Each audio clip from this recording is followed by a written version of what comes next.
Putaran ketiga babak kualifikasi Piala Dunia 2026 belum dimulai. Tetapi negara-negara pesaing dari timnas Indonesia seperti Jepang, Arab Saudi, Australia, Bahrain sudah mulai panik. Itu dikarenakan melihat komposisi pemain-pemain yang ada di timnas Indonesia. Awalnya timnas Indonesia adalah dipandang sebelah mata oleh tim-tim yang ada di ron ketiga ini. Itu oke lah, itu tidak masalah karena dilihat dari segi peringkat, timnas Indonesia adalah peringkat yang paling bawah. Bahkan peringkat Indonesia itu lebih rendah dari tim-tim yang tidak lolos ke ronde ketiga. Nah, inilah yang membuat timnas Indonesia itu dipandang tim yang paling lemah, tim yang mungkin bisa untuk menjadi lumbung gol dari semua pesaingnya di grup C, ya.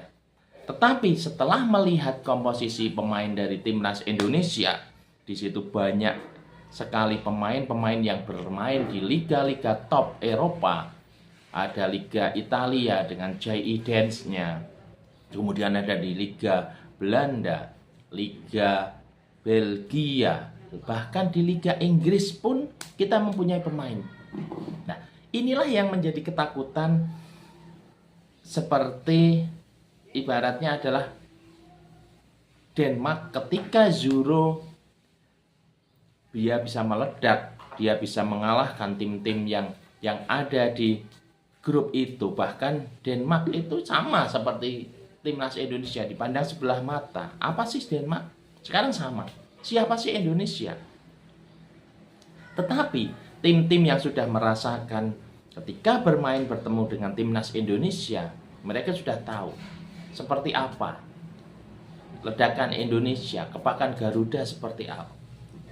Jepang sudah merasakan bagaimana kerepotan bermain ketika melawan timnas Indonesia.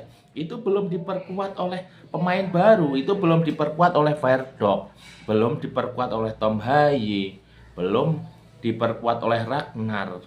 Apalagi nanti kalau oleh Romelay itu bisa secepatnya dinaturalisasi, kita akan mendapat tambahan striker.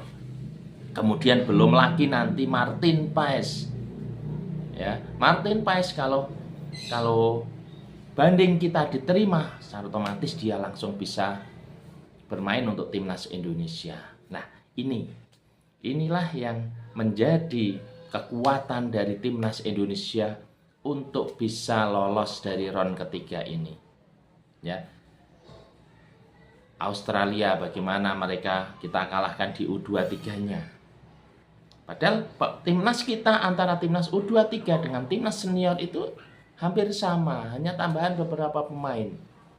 Pelatihnya masih sama, cara bermainnya masih sama, determinasinya masih sama, pressingnya masih sama. Ini yang menjadi pelatih Australia sendiri mulai memasang mata-mata untuk memata-matai timnas Indonesia. Pelatih Australia bilang, Indonesia itu bukan sembarang tim. Mereka akan merepotkan kita di ron ketiga. Nah, inilah yang menjadikan Indonesia bisa menambahkan kekuatan dari moral mereka bahwa sekarang kita itu diakui loh oleh Asia. Sekarang mereka yang awalnya tidak tahu tentang Indonesia, yang menganggap remah tentang Indonesia, sekarang mereka sudah mulai was-was. Pelatih Arab Saudi Roberto Mancini bilang apa? Timnas Indonesia adalah timnas yang bagus. Timnas Indonesia dengan kekuatan pemain-pemain Eropanya, pemain-pemain dari Liga Belanda dengan keturunan-keturunan dari Belanda, itu adalah tim yang sangat berbahaya. Karena ibaratnya kita itu adalah Belandanya Asia. Total footballnya Asia dengan kombinasi dari kekuatan Korea Selatan. Ini ada dua unsur yang digabungkan di timnas Indonesia. Unsur total footballnya Belanda, kemudian unsur dari determinasi, kemudian pantang menyerahnya Korea Selatan.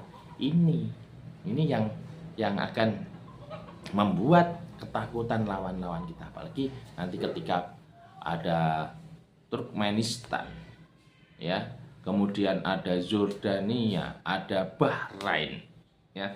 Ini ada levelnya masih kita, walaupun mereka langganan Piala Dunia, tetapi kita akan menuju ke Piala Dunia untuk tahun 2026.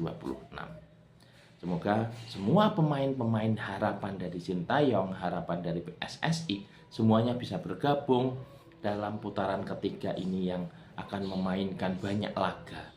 Ini juga menjadi harapan dari pemain-pemain abroad, pemain-pemain yang bermain di luar negeri, pemain-pemain yang kemarin keturunan dengan nasionalisme mereka yang tinggi. Ini hal kompetisi yang bagus untuk mereka, karena mereka akan bertemu dengan tim-tim papan atas di Asia. Bagaimana mereka bisa melawan Jepang, bagaimana mereka bisa melawan Australia, Arab Saudi, Bahrain. Ini yang menjadikan mengukur kemampuan mereka. Ketika mereka bermain apik, bermain bagus di level timnas Indonesia, di level timnya mereka juga akan dilirik oleh pelatih mereka. Apalagi dukungan supporter timnas Indonesia melalui media sosial ini menjadikan nilai tambah untuk mereka direkrut oleh klub-klub yang bagus.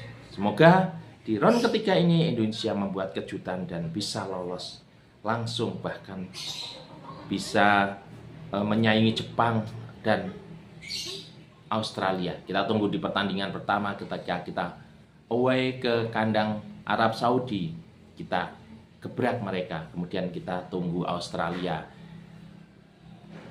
di GBK ataupun di Gelora Bung Tomo, kita bantai Australia. Salam olahraga.